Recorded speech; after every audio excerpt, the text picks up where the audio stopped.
प्रामुख्याने जनसुनावणीचा जो अधिकार आहे हा जिल्हा प्रशासन आणि महाराष्ट्र पोल्युशन कंट्रोल बोर्ड यांचा आहे. आम्ही त्यामध्ये एक पाठी आहोत आणि त्यांच्या आज्ञेचं आम्ही पालन करतो. एकंदरीत बघितलं तर यापूर्वी देखील अनेक आश्वासनं त्या मान गावाला दिली गेली होती, मात्र ती पूर्ण झाली नाही असा आरोप देखील ग्रामस्थांचा. काय सांगितलं? साहजिक आहे की आरोप होणं साहजिक आहे.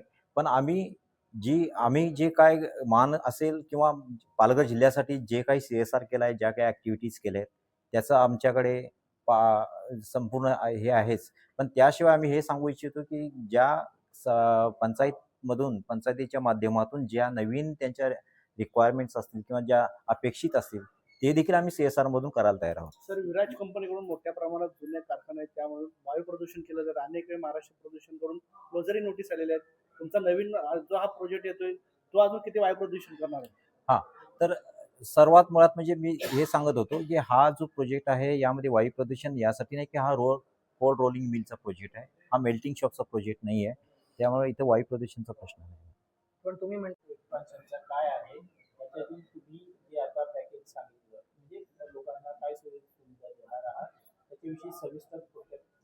अच्छा, मी अगदी सविस्तरमध्ये न सांगता याला बुलेट्स पॉईंटमध्ये सांगतो, की याच्यामध्ये आपला जो उद्देश आहे, की इथं रोजगार उपलब्ध करून देणं आणि त्याच्यासाठी रोजगार खाली उपलब्ध नसेल तर लोकांचं मुळात म्हणजे स्किल डेव्हलपमेंट करणं. त्यासाठी व्होकेशनल ट्रेनिंग सेंटर आपण चालू करतोय. महिलांचं सक्षमीकरण करण्यासाठी त्यांना वेगवेगळ्या उद्योगाला चालना देण्यासाठी त्यांचं ट्रेनिंग सेंटर्स आपण अरेंज करतोय.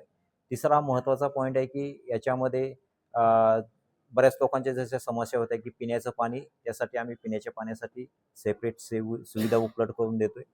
चौथा पॉईंट होता एज्युकेशन. जिल्हा परिषदेच्या स्कूल असतील किंवा जे जिथं शैक्षणिक संस्था आहेत, त्यांचं उदात्तीकरण करणं, त्यांचं पुनरुज्जीवनीकरण करणं हे आपण हातामध्ये घेतोय. याच्याशिवाय वॉटर पोल्युशन ज्या पर्यावरणाच्या ज्या संबंधित आहेत, त्याच्यासाठी आपण ग्रीन स्टीलच्या माध्यमातून नवीन ज्या टेक्नॉलॉजी त्याला इम्प्लिमेंटेशन करून पर्यावरणाची खबरदारी करण्याचा प्रयत्न करतोय. हा ज्या तुम्ही गोष्टी सांगितल्या, ह्या प्रकल्प सुरू होणार नाही असं कुठलीही इंडस्ट्री म्हणू शकत नाही. मुळात म्हणजे जे कन्सेंट असतं त्याच्या लिमिटमध्ये प्रदूषण हे होत असतं.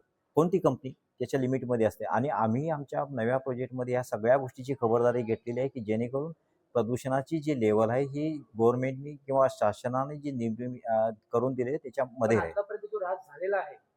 सर, आम्ही आमच्या सध्या अस्तित्वात असलेल्या कंपनीमध्ये देखील जे गव्हर्नमेंटने नियमून दिलेले नॉर्म्स आहेत त्याच्यासाठी लागणारी जी सामग्री आहे ती लावलेलीच आहे. असं नाही होत की अदरवाईज कोणी असं चालू दिलं नसतं. अच्छा, कधी-कधी ज्यावेळी ॲक्सिडेंटल केसेसमध्ये असं होऊ शकतं. मी असं त्याला डिनाय नाही करत. पण चुकीमधून माणूस शिकतो आणि त्याला पुन्हा आपल्याला कशा नवीन पद्धतीनं करता येतं याच्याकडे आपण बघत असतो. त्याप्रमाणे आपण जे तुम्हाला वाटतंय त्याच्याप्रमाणे आपण अभ्यास करून नवीन याच्यामध्ये याला इन्क्लूड केलं.